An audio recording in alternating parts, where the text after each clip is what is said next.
شما میگم به مردم ایران میگم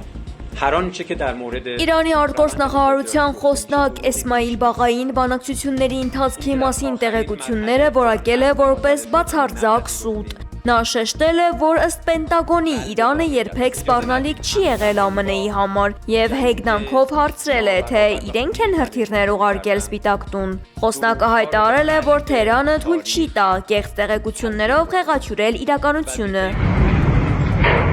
Իսրայելը շարունակում է ռմբակոծել Թեհրանը, որտեղ վերջին հարվածներից մեկը հասցվել է ոստիկանության հետախուզական բազային։ Հարվածների հետևանքով Թեհրանի երկինքը պատվել է ծխով։ Բացի այդ, Իրանում այսօր 4.4 մագնիտուդ ուժգնությամբ երկրաշարժ է գրանցվել։ Ի պատասխան հակառակորդի հարվածների Իրանի Իսլամական հեղափոխության պահապանների կորպուսն ԱԹՍ-ներով թիրախավորել է Իրաքի հյուսիսում գտնվող քրդական բազաները։ Իրանը հարվածել է նաև Ֆյուջեյրիայի նավահանգստին, որը տարածաշրջանի վառելիքի պահպանման և տեղափոխման կարևորագույն կենտրոններից է։ Սրան զուգահեռ իսրայելական մամուլը հայտնել է, որ Իրանի նորանշանակ պաշտպանության նախարար Մաջիդ բին Ալ-Ռեզան այսօր սպանվել է։ Գեներալը 3 նշանակվել էր Իրանի պաշտպանության նախարարի պաշտոնակատար։ Kameraman arkadaşım Ali Kahraman bana Իսրայելի անվտանգության ուժերը բերման են ենթարկել թուրքական հեռուստաընկերության 2 լրագրողի ուղիղ եթերի ժամանակ։ Ձերբակալության հնարավոր պատճառը Թել Ավիվի փողոցներից իրականացված ուղիղ հեռարձակումն է եղել։ Savunma Bakanlığı telefonumuzu alıyor. Evet şu anda. Երուսաղեմի եւ Լիբանանի հայկական թաղամասերում այս պահին զոհեր եւ վիրավորներ չկան։ Սպուտնիկ Արմենիայի մեր գործընկերների հետ զրույցում Երուսաղեմի հայ համայնքի ներկայացուցիչ Սեդրակ Բալյանի խոսքով քաղաքում լարված իրավիճակ է։ Հնչում են գնդակոծությունների ձայներ, սակայն 5 քաղաքն ու հայկական թաղամասը չեն թիրախավորվել։ Լիբանանահայ համայնքի ներկայացուցիչ Միսակ Նաջարյանն էլ հայտնել է, որ Բեյրութի հայկական բուրջ Համուդ թաղամասը եւ Անտիլիսիայի շրջանը չեն ռմբակոծվել, սակայն երկրում իրավիճակը լարված է։ Վտանգի տակ են Բեկայի շրջանն ու Անջարը։ Հայ համայնքում բարեբախտաբար տուժածներ չկան։ Տարածաշրջանում ռազմական գործողությունների ֆոնին մեկնարկել է Հայաստանի քաղաքացիների տարհանման գործընթացը։ Քաղաքացիական ավիացիայի կոմիտեից հայտնել են, որ Երևանում արդեն վայրեջք է կատարել Օմանից ժամանած առաջին տարհանման չվերթը։ Fly One Armenia ավիաընկերության հատուկ չվերթը Մասկատից տեղափոխել է այնտեղ մնացած մեր քաղաքացիներին։ Ավիացիայի կոմիտեն դեռ ուղևորների հստակ թիվը պաշտոնապես չի հաղորդել։ Միևնույն ժամանակ անվտանգային նկատառումներից ելնելով որոշում է կայացվել նախատեսված ժամկետից շուտ Հայաստան վերադարձնել նաև Լիբանանում գտնվող Երևան երիտասարդական նվագախմբին, որը Բեյրութում մասնակցում էր Ալ-Բուստան միջազգային երաժշտական փառատոնին։ Տարածաշրջանում լարված իրավիճակը մենք որոշում ենք կայացրել։ Երևանի քաղաքապետ Տիգրան Ավինյանը տեսաուղերձով վստահեցրել է ծնողներին, որ քաղաքապետարանը ակտիվորեն զբաղվում է երեխաների անվտանգ վերադարձի հարցով եւ մշտական կապի մեջ է Լիբանանում Հայաստանի դեսպանի եւ տեղական ավիափոխադրողի հետ։ Քաղաքապետարանի վերջին տվյալներով նվագախումբը այս պահին դեռևս գտնվում է Բեյրութում եւ աշխատանքներ են տարվում նրանց տեղափոխումը հնարավորինս սեղմ ժամկետներում կազմակերպելու ուղղությամբ։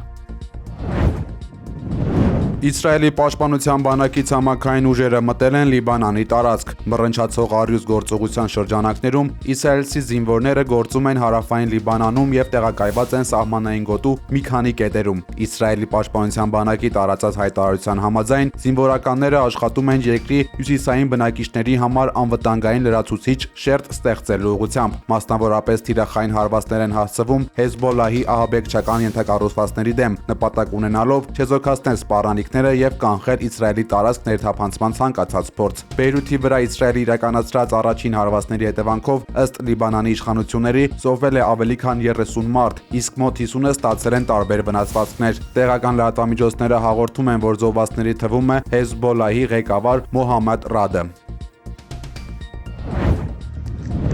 Այսօրվանից մենք թևակողել ենք ԱՄՆ-ի եւ Իսրայելի հարձակումների նոր փուլ, հայտարարել է Իսլամական հեղափոխության պահապանների կորպուսը, գիծ հրապարակելով կադրեր։ Իսլամական Հանրապետությունը շարունակում է թիրախավորել նաև արաբական երկրները։ Արտգործնախարար Աբբաս Արաղչին օրերս նշել է, որ իրենց նպատակը ոչ թե արաբական երկրների դեմ պատերազմելն է, այլ ամերիկյան ռազմաբազաները չեզոքացնելը։ Տեսանյութում երևում են Պարչինի ռազմաբազաները, որոնք գտնվում են Թեհրանից 30 կիլոմետր դեպի հարավ-արևելք։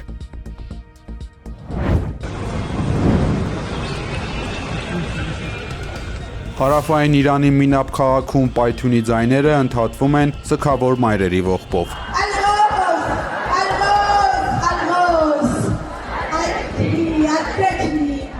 Մինաբում ընդամենը 48 ժամ առաջ հնչում էր աղջիկների ծիծաղը, այժմ արյան ու մոխրի մեջ փլատակների տակ դիակներ են։ Շաջարաթ Հայեբե տարրական դպրոցի վրա իսրայելա-ամերիկյան հրթիռային հարվածը խլել է ավելի քան 180 մարդու կյանք, որոնց մեծ մասը անմեղ երեխաներ էին։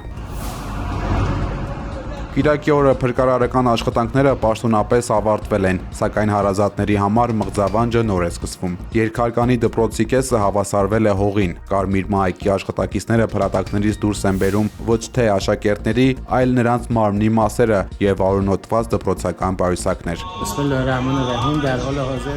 Մինաբի դպրոցի դեպքը համեմատելի չէ որևէ այլ միջադեպի հետ, նշել է Իրանի Կարմիր մահիկի ղեկավար Փիր Հոսեյն Քոլիվանդը։ Նույնիսկ Գազայում միաժամանակ այսքան մեծ թվով աշակերտներ չեն զոհվել։ Թեև դպրոցը հարակից է եղել Իսլամական հեղափոխության պահապանների կորպուսի ռազմաբազային, արբանյակային լուսանկարները փաստում են, որ 2016 թվականից այն ամբողջությամբ առանձնացված է եղել ռազմական տարածքից եւ ծառայել է բացառապես քաղաքացիական նպատակների։ Մինչ ԱՄՆ-ի կենտրոնական հրամանատարությունը հայտարարում է, թե ուսումնասիրում է քաղաքացիական անձանց շրջանում զոհերի մասին տեղեկությունները, իսկ Իսրայելը հրաժարվում է մեկնաբանություններից, Մինաբի փողոցներում շարքով դրված են դիակները։ Այս հարվածը ամենամահաբերն է ռազմական գործողություններից ի վեր։ 4 օրերի ընթացքում Իրանի ողջ տարածքում զոհերի թիվը գերազանցում է 700-ը։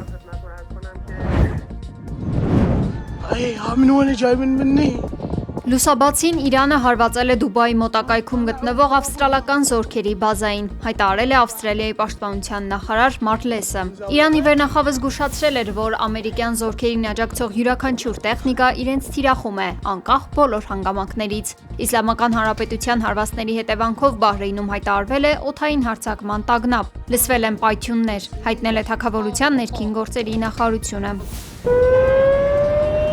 Ռիադում ԱՄՆ դեսպանատանը հրդեհ է բռնկվել տեղի ունեցած պայթյուններից հետո։ Ավելի ուշ Սաուդյան Արաբիայի պաշտպանության նախարարությունը հաստատել է, որ դեսպանատունը հրդեհվել է իրանական Շահեդ 136 անօդաչու թռչող սարքերի հարվածից։ Շարունակական ավիահարվածների է ենթարկվում նաև Իրաքը։ Էրբիլում հրթիռակոծության հետևանքով խոշոր հրդեհ է բռնկվել։ Պայթյունների և հրթիռակոծությունների ֆոնին Իսրայելի վարչապետ Բենյամին Նեթանյահուն հայտարարել է, թե Իսրայելի և Սաուդյան Արաբիայի միջև խաղաղությունը հնարավոր է Իրանի հետ պատերազմից հետո։ Նա նաև նշել է, որ պատերազմը անվերջ չի լինի, արագ և վճռական գործողություններ կլինեն։ Նեթանյահուի խոսքով Իրանը դասեր չի քաղել, կեսգիշերային մուրճ և առյուծի վերել գործողություններից, աջակցելով Իսլամական Հանրապետության դեմ ԱՄՆ-ի և Իսրայելի ներկայիս գործողություններին։ Безусловно, самый громкий конфликт, война, по сути дела. Ռուսաստանի արտգործնախարար Սերգեյ Լավրովը հայտարարել է, որ Իրանի դեմ իրականացվող ագրեսիան կարող է դրդել միջուկային զենքի ստեղծման, ինչը կհանգեցնի անվերահսկելի իրավիճակի։ Включая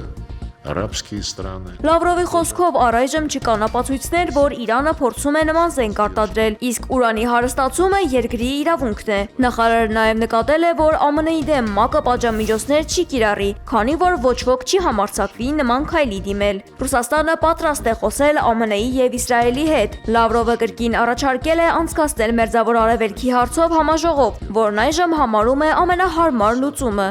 Прекратить любые действия. Նա նշել է, որ թեև Ռուսաստանն ու ԱՄՆ-ն շփվում են տարբեր մակարդակներում, սակայն վաղուց ժամանակն է հիմնովին քննարկել, թե ինչպես է Վաշինգտոնը տեսնում իր դերը աշխարհում եւ ինչ տեղ է հատկացնում միջուկային մյուս տերություններին։ В любой другой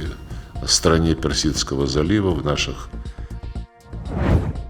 Հայաստանի կենտրոնական բանկը զգուշացնում է վերջին շրջանում արձանագրված զեղծարարությունների նոր սխեմաների վերաբերյալ։ Բանկի տեղեկություններով զեղծարարները ներկայանում են կենտրոնական բանկի անունից, ուղարկում կեղծ տվյալներ իբրև կենտրոնական բանկի աշխատակից են եւ հեռախոսազանգով կամ նամակագրությամբ քաղաքացիներին հորդորում իրենց ֆինանսական միջոցները փոխանցել այլ հաշիվների։ Կենտրոնական բանկը շեշտում է, որ երբևէ նման հայտարարություններ կամ զանգեր չի իրականացնում, քաղաքացիներին հաղորդագրություններ չի ուղարկում եւ չի իրականացնում ֆիզիկական անձանց բանկային սպասարկում։ Ֆինանսական կորուստներից խուսափելու նպատակով քաղաքացիներին հորդորում են չկատարել որևէ գործողություն, որևէ անձի չփոխանցել անձնական կամ բանկային տվյալներ։ Իսկ եթե այնուամենայնիվ բախվել են խնդրի, անմիջապես մոտենալ իրենց սպասարկող բանկ։